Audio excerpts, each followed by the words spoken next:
Knock, knock. Who's there? Interrupting cow. Interrupting moo. There's my stupid knock, knock joke that I love.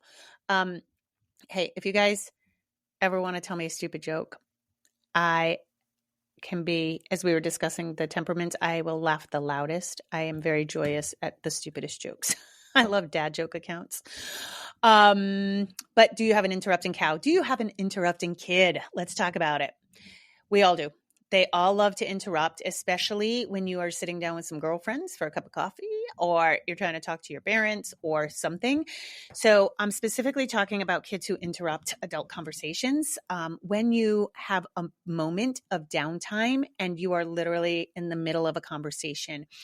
And yes, you do have to set up some parameters, or, this can be situational. So like if you're sitting down with a girlfriend for a cup of coffee and the kids are playing in the backyard and your eyes aren't on them and a kid comes running in and interrupts you, obviously we want to pay attention. Maybe somebody got hurt. Maybe somebody needs something right away.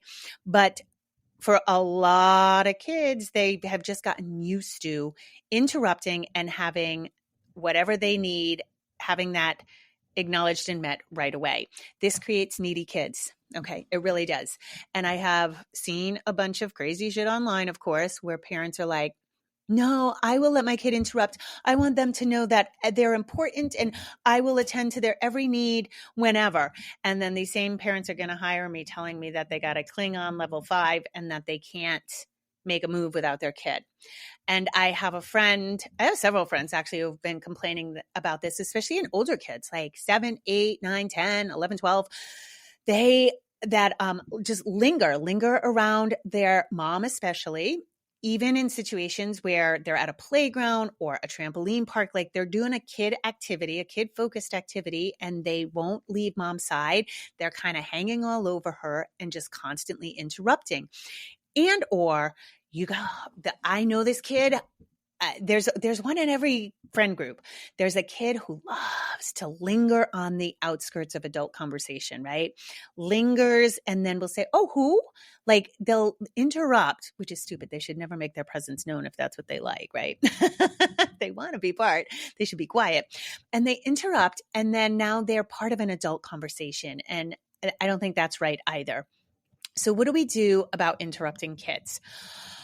I think it is good and fair to, number one, tell kids to go play. Kids should not be lingering. When you get some freaking time with your girlfriend or your mom or whatever, and you want to have a cup of coffee and some adult conversation, there is nothing wrong with go play. Go play, get out of here, go outside, go with the other kids. Constantly say that, guys. It's not fair to you to have a kid who now has other kids in a kid-friendly environment who now has to stick around and cling on you. That's not good or healthy for either of you, and you deserve some time away, okay? So number one, there's that. Now, if a kid is constantly interrupting, I think it's fair and good that you finish your thought. You don't have to finish the whole story, but you and the other person need to finish their thought. So whether your kid's interrupting the other person or you, I think it's okay to make them wait the 2 or 3 seconds for the person to finish a sentence or two. I think it is extremely rude to let our kids interrupt mid-thought. You stop talking to another adult to attend to your child, okay? Now, when they're 18 months, yeah, of course, but that kid's probably not going to play by themselves anyway, right? So a lot of this is situational and a lot of this is depending on the age. And the younger your child is, the less time you have to respond to them, right? Like they're going to need a response fairly quickly. But here's something I learned when Pascal was like little, and I wanted to share it with you. I did not come up with it. I'm sure I learned it from somebody online. So it is, you have your child put their hand on your arm or your hand. Then when they want to interrupt, they don't say anything. They just put their hand on your hand or arm. And then you touch their hand. You don't even have to look at them to say, I hear you. I understand that you would like my attention. Hang on. The other person finishes their conversation. You say, excuse me 1 second. And then you attend to your child. Look them in the eye. Yes, what can I do for you? The reason I bring this up is because I was at a social event with Pascal, and I was talking to some friends, and he put his hand on my arm. And it took me a minute to recognize what he was doing. And when I finished my thought and I turned to him, I was like, yes. And he was like, oh, I didn't want, I'm interrupting you. And I was like, holy shit. Pascal is 19, you guys. He hasn't done this trick in years, but that's how much it has stuck around. He literally is still doing it at 19 years old. Okay. And so this is a great trick. It does take some time to build the skill though. Okay. It's not going to come naturally. I think with Pascal, it took months, maybe like 4 months before we had this down to a routine. And what it involved is he would interrupt and I would, obviously I'd interrupt the conversation. I'd say, put your hand on my arm, or I'd just point to my arm and he would do that. And then he'd still try to talk and I'd be like, I'd hold up like a 1 second, hold on. And then I would attend to him. And obviously he started this maybe when he was like 3, and it took some time to build the skill. And clearly he interrupted me. I could have listened to the interruption, and instead I used that time to build the skill. But it saves your ass. It saves your sanity when you have an interrupting kid. And you have to be consistent with it for a little while, and then it's going to it will be great. It will stick.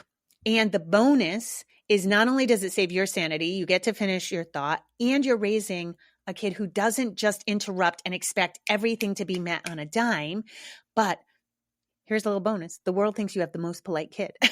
So I love those moments where like you teach a skill because it's saving your sanity, and everybody's like, oh my God, your kid is so nice. They don't interrupt. How do you do that? And you build a skill.